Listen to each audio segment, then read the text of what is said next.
ಅಯೋಧ್ಯೆಗೆ ಬಂದಿಳಿದಿರುವಂತಹ ಪ್ರಧಾನಿ ರೈಲ್ವೆ ನಿಲ್ದಾಣಕ್ಕೆ ಉದ್ಘಾಟನೆ ಮಾಡಿದ್ರು. ಈಗ ಕೆಲವೇ ಕ್ಷಣಗಳಲ್ಲಿ ಮಹರ್ಷಿ ವಾಲ್ಮೀಕಿ ವಿಮಾನ ನಿಲ್ದಾಣಕ್ಕೆ ಚಾಲನೆ ಸಿಗಲಿದೆ. 1450 ಕೋಟಿ ವೆಚ್ಚದಲ್ಲಿ ನಿರ್ಮಾಣವಾಗಿರುವಂತಹ ಅದ್ದೂರಿ ವಿಮಾನ ನಿಲ್ದಾಣ ಮಹರ್ಷಿ ವಾಲ್ಮೀಕಿ ವಿಮಾನ ನಿಲ್ದಾಣ ಶ್ರೀರಾಮ ದೇಗುಲದ ವಾಸ್ತುಶಿಲ್ಪ ಮಾದರಿಯಲ್ಲಿ ಟರ್ಮಿನಲ್ ಕಟ್ಟಡದ ನಿರ್ಮಾಣ ಆಗಿದೆ. ಇನ್ನೇನು ಕೆಲವೇ ಕ್ಷಣಗಳಲ್ಲಿ ಉದ್ಘಾಟನೆಯಾಗುತ್ತೆ. ಭವ್ಯವಾದಂತಹ ರಾಮ ಮಂದಿರ ನಿರ್ಮಾಣವಾಗ್ತಿರುವ ಹಿನ್ನೆಲೆಯಲ್ಲಿ ಅಯೋಧ್ಯೆಗೆ ಸಂಪರ್ಕಿಸೋದಕ್ಕೆ ಬೇಕಾದ ಸಕಲ ವ್ಯವಸ್ಥೆಗಳಾಗಿದೆ. ಅದ್ದೂರಿ ರೈಲ್ವೆ ನಿಲ್ದಾಣ ನವೀಕೃತಗೊಂಡಿದೆ. ವಿಶ್ವ ದರ್ಜೆಯ ವಿಮಾನ ನಿಲ್ದಾಣ ನಿರ್ಮಾಣ ಆಗಿರುವಂಥದ್ದು. ಅಯೋಧ್ಯ ಧಾಮ್ ರೈಲ್ವೆ ನಿಲ್ದಾಣದಲ್ಲಿ 8 ರೈಲುಗಳಿಗೆ ಚಾಲನೆಯನ್ನು ಕೊಡಲಾಯಿತು. ಈಗ ಕೆಲವೇ ಕ್ಷಣಗಳಲ್ಲಿ ಮಹರ್ಷಿ ವಾಲ್ಮೀಕಿ ವಿಮಾನ ನಿಲ್ದಾಣ ಕೂಡ ಉದ್ಘಾಟನೆಯಾಗತ್ತೆ.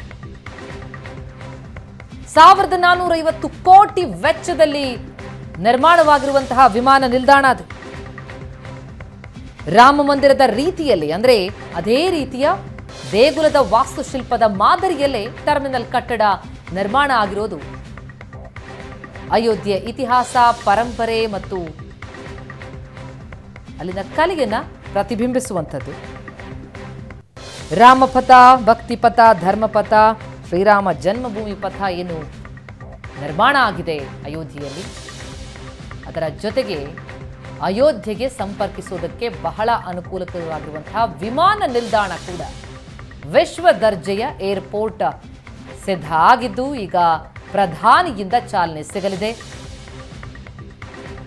ಅಯೋಧ್ಯ ಧಾಮ್ ರೈಲ್ವೆ ನಿಲ್ದಾಣಕ್ಕೆ ಚಾಲನೆ ಕೊಟ್ಟಂತಹ ಪ್ರಧಾನಿ 8 ರೈಲುಗಳಿಗೆ ಚಾಲನೆಯನ್ನು ಕೊಟ್ಟಿದ್ದಾರೆ. ಅಲ್ಲಿ ಅಯೋಧ್ಯೆಗೆ ಸಂಪರ್ಕಿಸುವಂತಹ 2 ಪ್ರಮುಖ ರೈಲುಗಳು, ಅಮೃತ್ ಭಾರತ್ ರೈಲು ಮತ್ತು 6 ವಂದೇ ಭಾರತ್ ರೈಲಿಗೆ ಚಾಲನೆ ಸಿಕ್ಕಿದೆ. ಇನ್ನೇನು ಕೆಲವೇ ಹೊತ್ತಿನಲ್ಲಿ ಮಹರ್ಷಿ ವಾಲ್ಮೀಕಿ ವಿಮಾನ ನಿಲ್ದಾಣ ಕೂಡ ಉದ್ಘಾಟನೆಯಾಗಲಿದ್ದು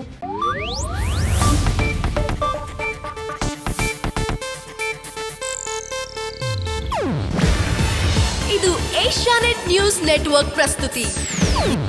ನೀವು ನೋಡ್ತಿದ್ದೀರಾ ಏಷ್ಯಾನೆಟ್ ಸುವರ್ಣ ನ್ಯೂಸ್.